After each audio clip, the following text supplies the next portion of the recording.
एक 16 साल की लड़की किसी की भी बात सुनने को तैयार नहीं होती और जिद पर अड़ जाती है कि वह अकेले बिना कहीं रुके पूरी दुनिया का चक्कर लगाने वाली समुद्री यात्रा करेगी। किनारे पर खड़े लोग उसे बार बार समझाते हैं कि यह पागलपन है। अगर उसे समुद्री डाकू भी नहीं मिलते तो भी कई दर्जन मीटर ऊंची उठने वाली लहरें ही उसकी जान लेने के लिए काफी हैं। लेकिन यह जिद्दी लड़की इन सभी सलाहों को बिल्कुल अनसुना कर देती है, जैसे किसी ने कुछ कहा ही न हो, और इसी के साथ वह निकल पड़ती है। जैसा कि सभी को डर था, जब उसकी यात्रा आधी भी पूरी नहीं हुई तभी उसे अपनी जिंदगी का सबसे भयानक तूफान देखने को मिलता है। तेज हवाएं और उठती हुई विशाल लहरें उसकी छोटी सी नाव को ऐसे उछाल रही थी जैसे वह किसी विशाल समुद्र में एक तिनके की तरह इधर उधर बह रही हो। वो मुख्य पाल को समेटने की कोशिश करती है, लेकिन उसका छोटा और कमजोर शरीर उन विशाल लहरों के सामने बिल्कुल भी टिक नहीं पाता। अच्छी बात यह थी कि उसने खुद को सेफ्टी रोप से बांध रखा था, वरना वो कब की समुद्र में गिर चुकी होती। इसके बाद वो उसी रस्सी का सहारा लेकर बहुत मुश्किल से नाव के आगे की तरफ बढ़ने लगती है, लेकिन ऐसा लग रहा था जैसे तूफान भी इस जिद्दी लड़की को सबक सिखाने पर तुला हुआ हो। लहरें लगातार और ऊंची होती जा रही थी और किसी भी पल उसकी नाव को पलट सकती थी। लड़की जैसे ही एंकर फेंककर नाव को संभालने की कोशिश करती है, तभी एक तेज लहर उसे सीधे वापस केबिन के अंदर पटक देती है। लेकिन केबिन के अंदर की हालत भी बाहर से कुछ खास बेहतर नहीं थी। इस जिद्दी लड़की का नाम जेसिका वॉटसन है। वह सिर्फ बहादुर ही नहीं थी, बल्कि बहुत छोटी उम्र से ही बड़े बड़े सपने देखने लगी थी।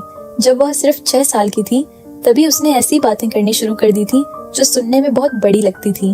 उसके माता पिता को लगा कि वह बस यूं ही बोल रही है, लेकिन छोटी सी जेसिका ने एक मोटी प्लानिंग बुक निकालकर सबको चौंका दिया, जिसमें उसने अपने पूरे सफर की प्लानिंग लिख रखी थी। यहाँ तक कि इस यात्रा में कितना खर्च आएगा, यह पैसे वह कहाँ से लाएगी।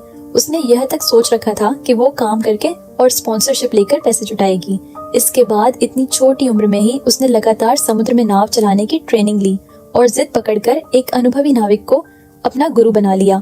उसके अंदर यह सोच थी कि वह एक एडवेंचर करने वाली इंसान है और उसे खुद यह जानना है कि वह आखिर कितना कर सकती है। देखती ही देखते 10 साल बीत जाते हैं और अब 16 साल की जेसिका अपनी पहली टेस्ट यात्रा शुरू करती है। लेकिन मुश्किलें उसे बच्चा समझकर छोड़ने वाली नहीं थी। एक रात अचानक एक जोरदार टक्कर की आवाज से उसकी नींद खुल जाती है। वह घबराकर अपने कान बंद कर लेती है और उसे समझ आता है कि एक बहुत बड़ा मालवाहक जहाज उसकी नाव के साइड से टकरा गया है। जब वह जहाज वहां से गुजर जाता है, तब तक उसकी नाव बुरी तरह टूट चुकी होती है। वो तुरंत अपने गुरु को अपनी हालत के बारे में बताती है, लेकिन जब अपनी लोकेशन बताने की बारी आती है तो वह ठीक से पढ़ ही नहीं पाती। असल में उसे पढ़ने में दिक्कत थी और जब वह तनाव में होती थी तो यह परेशानी और बढ़ जाती थी। अच्छी बात यह थी कि वह ऑस्ट्रेलिया के किनारे से ज्यादा दूर नहीं थी, इसीलिए अगले ही दिन उसकी टूटी फूटी नाव को समुद्री पुलिस वापस किनारे ले आती है।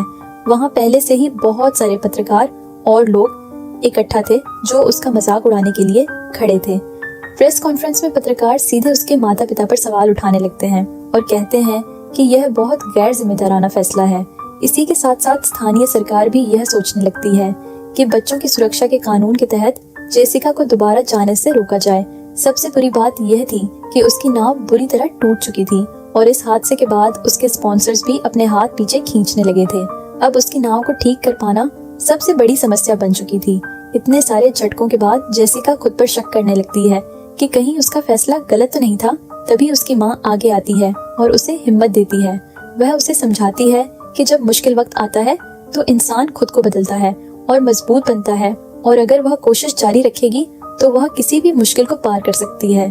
अगले दिन उसका गुरु उसे एक रिपेयर शेड में लेकर जाता है, जहाँ उसकी प्यारी नाव की मरम्मत हो रही होती है। असल में जो लोग उसे सपोर्ट करते थे वह सब खुद आगे आकर उसकी मदद करने लगे थे। उसके परिवार के हर सदस्य ने नाव पर अपने अपने तरीके से शुभकामनाएं लिखी थी।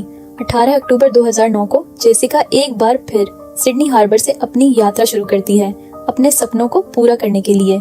इस बार उसे कहीं भी रुकना नहीं था, उसे पूरी पृथ्वी का चक्कर लगाना था, जिसमें उसे 3 बड़े महासागर और 4 समुद्री रास्तों को पार करना था। उसकी नाव लहरों को चीरते हुए आगे बढ़ती जाती है और वह पूरी ऊर्जा के साथ अनजान समुद्री रास्तों की तरफ बढ़ती रहती है। उसी समय उसका परिवार और उसका गुरु भी उपकरणों के जरिए उसकी लोकेशन पर नजर रखते रहते हैं। हर बार जब जेसिका का फोन आता है और वह बताती है कि वह ठीक है, तो वह उसके परिवार के लिए सबसे खुशी का पल होता है। 12वें दिन जेसिका अपनी यात्रा में आगे बढ़ते हुए प्रशांत महासागर में फिजी के पास वाले इलाके में पहुंच जाती है। यहाँ आकर उसे समुद्र का एक बिल्कुल अलग ही रूप देखने को मिलता है। वह अपनी आंखों से विशालकाय भेल मछलियों को पानी की सतह पर उछलते हुए देखती है। उनका भारी शरीर जब समुद्र पर गिरता है तो पानी चारों तरफ बिखर जाता है। इसके साथ ही कई डॉल्फिनस उसकी नाव के साथ साथ तैरती हुई चलती हैं, जैसे उसका साथ दे रही हो। यह पल उसके लिए बेहद खास होते हैं, क्योंकि इस खतरनाक सफर के बीच यह खूबसूरत नज़ारे उसे थोड़ी राहत देते हैं। 33वें दिन जब वह अपने घर से 710 किलोमीटर दूर पहुंच चुकी होती है, तब जेसिका अपने ऊपर एक बाल्टी समुद्र का पानी डालती है। यह कोई यूं ही किया गया काम नहीं था, बल्कि यह एक खास पल था। उसने भूमध्य रेखा को पार कर लिया था। समुद्री दुनिया में इसे एक बड़ी उपलब्धि माना जाता है और इस पल के बाद उसे सच में एक नाविक के रूप में माना जाने लगता है। लेकिन यह शांति ज्यादा दिनों तक नहीं टिकती। एक सुबह जब जेसिका जल्दी उठती है तो वह आसमान में फैली लालिमा को देखती है। यह खूबसूरत जरूर लगता है, लेकिन उसके लिए यह एक खतरे का संकेत था। एक बहुत बड़ा तूफान आने वाला था। वह बिना समय गंवाए तुरंत अपने गुरु को फोन करती है। उधर उसका गुरु भी मौसम के नक्शों को देखकर पहले ही समझ चुका होता है कि हालात बिगड़ने वाले हैं। जेसिका तुरंत अपने सारे जरूरी उपकरण पहन लेती है और खुद को सेफ्टी रस्सी से बांध लेती है। उसने पूरी तैयारी कर रखी थी, लेकिन जब तूफान अचानक से आता है तो वह फिर भी उसे चौंका देता है। अब उसके पास बस एक ही उम्मीद थी कि उसकी नाव इस भयानक तूफान को झेल सके।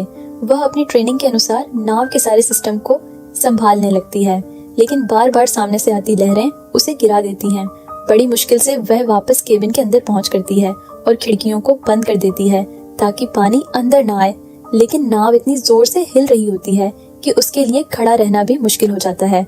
इसी हिलते डुलते माहौल में अचानक एक फ्राइंग पैन उड़कर उसके सिर पर लगता है और वह बेहोश हो जाती है। कुछ समय बाद जब जेसिका की आंख खुलती है, तब तक तूफान गुजर चुका होता है। उसके सिर पर चोट लगी होती है, लेकिन सबसे पहले वह अपने परिवार को फोन करके बताती है कि वह सुरक्षित है। दूसरी तरफ जैसे ही ये खबर मीडिया तक पहुंचती है कि जेसिका ने तूफान का सामना किया है, कई पत्रकार उसके घर के बाहर जमा हो जाते हैं, इस उम्मीद में कि उन्हें कोई बड़ी खबर मिल जाएगी। जब मौसम साफ हो जाता है तो जेसिका अपना कैमरा सेट करती है और अपने इस पूरे सफर के हर छोटे बड़े पल को रिकॉर्ड करने लगती है। क्रिसमस का समय आता है और वह अपनी नाव को भी सजाती है। वह अपने परिवार से फोन पर बात करते हुए उनके भेजे गए गिफ्ट्स खोलती है। इस पूरे समय में उसे थोड़ा अकेलापन जरूर महसूस होता है, लेकिन इसके अलावा बाकी सब कुछ ठीक चल रहा होता है। निमेकाली दिन जेसिका अपने घर से 17,420 किलोमीटर दूर केप हॉर्न पहुंचती है। यह जगह अटलांटिक और प्रशांत महासागर के मिलने का स्थान है और यहाँ का मौसम बहुत खतरनाक होता है। तेज हवाएं, ऊंची लहरें, यहाँ तक कि अनुभवी नाविकों के लिए भी यह जगह किसी चुनौती से कम नहीं होती। लेकिन जेसिका अपनी समझदारी और कौशल से इस मुश्किल हिस्से को भी पार कर लेती है, जिसे कई लोग समुद्री दुनिया का एवरेस्ट कहते हैं। लेकिन किस्मत हमेशा साथ नहीं देती। 113वें दिन जेसिका और उसकी नाव एक ऐसे इलाके में पहुंच जाते हैं जहां हवा बिल्कुल भी नहीं चल रही होती। चारों तरफ सन्नाटा छाया होता है। समुद्र एकदम शांत होता है, जैसे कोई शीशा हो। बिना हवा के उसकी नाव 1 इंच भी आगे नहीं बढ़ पाती। अब उसके पास कुछ करने को नहीं होता और वह केबिन के अंदर ही बैठी रहती है। ऐसे ही 3 दिन गुजर जाते हैं और इस लगातार शांति और अकेलेपन की वजह से जेसिका पूरी तरह टूटने लगती है। उसका मन किसी भी काम में नहीं लगता। वह बस बिस्तर पर लेटकर छत को देखती रहती है। हालत इतनी खराब हो जाती है कि वह अपने परिवार के फोन तक उठाना बंद कर देती है। दूसरी तरफ उसका गुरु दिन रात कंप्यूटर के सामने बैठा उसकी लोकेशन देखता रहता है और चिंता में डूबा रहता है। सब कहते हैं कि लंबे समुद्री सफर में सबसे बड़ी चुनौती अकेलापन होता है और अब जेसिका उसी से लड़ रही थी। 5वें दिन यह गहरी खामोशी उसे अंदर से तोड़ने लगती है। 7वें दिन आखिरकार वह अपनी माँ का फोन उठाती है और अपने दिल में जमा सारी बातें एक साथ कह देती है। अपना डर, अपना अकेलापन, अपनी थकान। उसकी माँ उसे समझाती है कि वह रात के आसमान में सबसे चमकीले तारे को देखे और जब वह उस तारे को देखेगी तो उसकी माँ भी उसी तारे को देख रही होगी। यह बात सुनकर जेसिका के अंदर फिर से हिम्मत जाग जाती है। वह समझ जाती है कि सपनों को पूरा करना आसान नहीं होता और यही वह पल है जब उसे खुद को मजबूत बनाना होगा। वह अपने हालात को स्वीकार करती है। रात में जब वह केबिन से बाहर निकलती है तो आसमान साफ होता है और उसमें अनगिनत तारे चमक रहे होते हैं। समुद्र और आसमान एक जैसे दिखने लगते हैं, जैसे वह किसी अंतरिक्ष में तैर रही हो। तभी अचानक हवा चलने लगती है और उसकी नाव के पाल हिलने लगते हैं। जेसिका तुरंत पाल खोल देती है और तेज रफ्तार से आगे बढ़ने लगती है। उसके चेहरे पर फिर से वही पुरानी खुशी और आत्मविश्वास लौट आता है। उसकी नाव अब लगातार उसके घर की दिशा में बढ़ रही होती है और उसका सपना भी अब धीरे धीरे हकीकत बनने के करीब पहुंच रहा होता है। लेकिन तभी एक सबसे बड़ी गड़बड़ हो जाती है। जब जेसिका अपने केबिन के अंदर सामान ठीक कर रही होती है, तभी अचानक उसकी नजर ऊपर जाती है। वह देखती है कि केबिन की छत पर एक दरार से पानी अंदर रिस रहा है। वह तुरंत समझ जाती है कि यह नुकसान पिछले तूफान के दौरान हुआ था, जो अब असर दिखा रहा है। बिना समय गंवाए वह तुरंत चिपकाने वाला सामान निकालती है और उस दरार को भरने की पूरी कोशिश करती है। हालात अभी भी काबू में थे, लेकिन खतरा पूरी तरह टला नहीं था। जब वह अपने घर से सिर्फ 3265 किलोमीटर दूर रह गई थी, तब वह अपने परिवार को फोन करके यह बताने ही वाली थी कि वह सुरक्षित है। लेकिन फोन पर बात करते करते ही उसके कंप्यूटर पर मौसम का नक्शा अचानक बदल जाता है। अंटार्कटिका की तरफ से एक बहुत बड़ा टोर्नेडो बन चुका था, जो तेजी से एक भयानक तूफान में बदल रहा था और उसकी ताकत पिछले तूफान से भी 5 गुना ज्यादा थी। इसी समय दुनिया भर के न्यूज चैनल्स पर इस खबर की चर्चा शुरू हो जाती है। हर जगह लोग यही बात कर रहे होते हैं कि क्या जेसिका इस बार भी बच पाएगी या नहीं। उसके परिवार वाले उसे लगातार समझाते हैं कि अब उसे यह सफर छोड़ देना चाहिए और जितनी जल्दी हो सके किसी बंदरगाह पर पहुंच जाना चाहिए। लेकिन इसका मतलब होता कि उसका सपना, जो अब उसके बिल्कुल करीब था, वही खत्म हो जाता। ऐसे में जेसिका अपने ब्लॉग पर लोगों के मैसेज देखती है। अलग अलग उम्र के लोग उसकी बहादुरी से प्रभावित होकर उसे अपना आदर्श मान रहे होते हैं। यह सब देखकर जेसिका के अंदर फिर से हिम्मत आ जाती है। वह फोन रखती है और तुरंत नक्शा निकालकर बैठ जाती है। वह सोचती है कि जरूर कोई ऐसा रास्ता होगा जिससे वह इस तूफान से निकल सकती है। काफी देर तक गणना और सोच विचार करने के बाद उसके चेहरे पर हल्की सी मुस्कान आ जाती है। वह अपनी योजना अपने गुरु को बताती है। वह एंकर का सहारा नहीं लेगी, बल्कि हवा के साथ चलते हुए पूरी गति से इस तूफान के बीच से निकलने की कोशिश करेगी। लेकिन इस बार उसका गुरु उसे रोकता है और कहता है कि अब उसे यह सफर छोड़ देना चाहिए, क्योंकि उसकी सुरक्षा सबसे ज्यादा जरूरी है। लेकिन जेसिका ने अपना फैसला कर लिया था। वह अपने सारे उपकरण पहन लेती है और खुद को तैयार कर लेती है। जैसे ही तूफान पास आता है, हालात और भी खतरनाक हो जाते हैं। कई छोटे छोटे तूफान आपस में मिलकर एक बहुत बड़ा तूफान बना लेते हैं। 10 से 15 मीटर ऊंची लहरें उसकी नाव के चारों तरफ उठ रही होती हैं। जैसे किसी भी पल उसे निगल जाएंगी। वह खुद को मजबूती से बिस्तर से बांध लेती है, लेकिन इतनी तेज झटकों की वजह से उसे लगातार उल्टियां होने लगती हैं।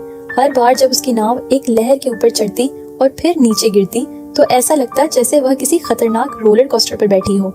इस मुश्किल वक्त में वह खुद को संभालने के लिए गाने गाने लगती है, ताकि उसका डर थोड़ा कम हो सके। लेकिन तभी एक और बुरी खबर सामने आती है। केबिन की वही दरार फिर से खुलने लगती है और पानी अंदर आने लगता है। जब वह बाहर झांक कर देखती है, तो उसके पीछे करीब 20 मीटर ऊंची एक विशाल लहर उठती हुई दिखाई देती है। धीरे धीरे उसकी नाव नीचे की तरफ डूबने लगती है और वह खुद केबिन के अंदर उल्टी लटक जाती है। उसी समय उसके परिवार को एक ऑटोमेटिक अलर्ट मिलता है कि जेसिका की नाव समुद्र के नीचे 4.6 मीटर तक चली गई है। यह खबर सुनकर सब लोग पूरी तरह से हिल जाते हैं। दूसरी तरफ पानी के अंदर जेसिका के दिमाग में उसकी जिंदगी के सारे पल एक एक करके आने लगते हैं। वह अपने परिवार की तस्वीर को छूती है और धीरे धीरे अपनी आंखें बंद कर लेती है। ऐसा लगता है जैसे अब सब खत्म हो गया। लेकिन तभी एक चमत्कार होता है। उसकी नाव, जो खास तरीके से बनी थी, धीरे धीरे हिलती है और अपनी ताकतवर उछाल की वजह से फिर से पानी के ऊपर आने लगती है।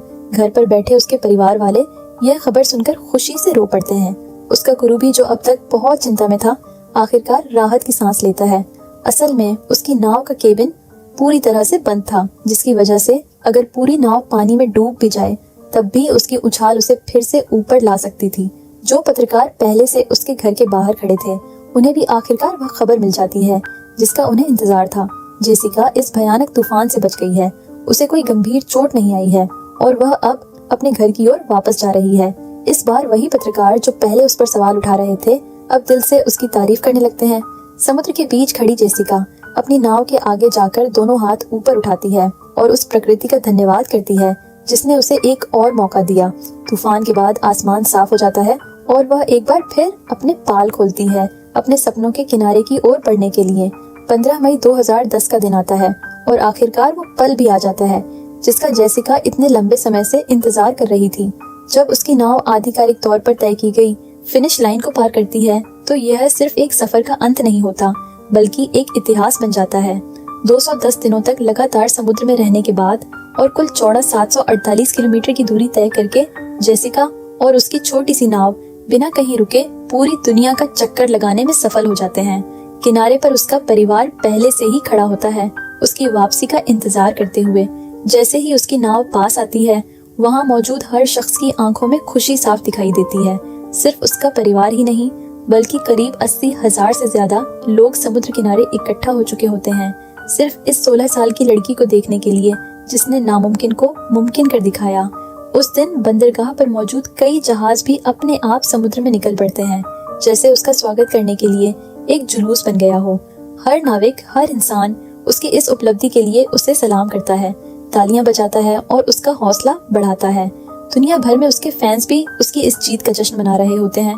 जेसिका एक बार पीछे मुड़कर अपनी नाव को देखती है, जिसने हर मुश्किल में उसका साथ दिया, हर तूफान में उसे बचाया। फिर वह धीरे से उस जमीन पर कदम रखती है, जो अब उसके लिए सिर्फ जमीन नहीं, बल्कि उसके सपनों की मंजिल बन चुकी थी।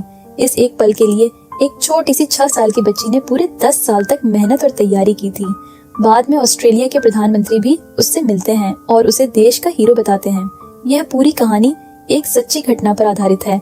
इस सफर के दौरान जेसिका ने 7 बार ऐसे हालात का सामना किया जहां उसकी जान जा सकती थी। उसने 21 मीटर से भी ऊंची लहरों का सामना किया और फिर भी हार नहीं मानी।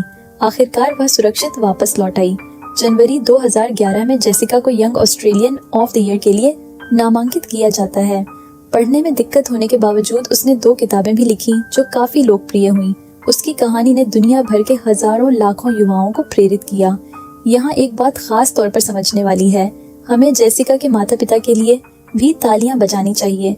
जब एक बच्चा कुछ बड़ा करने की ठान लेता है तो उसे रोकना आसान होता है, लेकिन उसे मौका देना और उस पर भरोसा करना बहुत मुश्किल होता है। उन्होंने उसे रोका नहीं, बल्कि उसका साथ दिया। उन्हें खुद भी नहीं पता था कि वह सफल होगी या नहीं, लेकिन उन्होंने उसे कोशिश करने का मौका दिया, क्योंकि आखिर में जीत या हार से ज्यादा जरूरी होता है वो सफर, वो संघर्ष जो इंसान को जिंदगी भर के लिए मजबूत बना देता है। मुझे उम्मीद है कि यह कहानी आपको आगे बढ़ने की हिम्मत देगी, चाहे रास्ता कितना भी मुश्किल क्यों ना हो। मिलते हैं नेक्स्ट वीडियो में, तब तक के लिए बाय।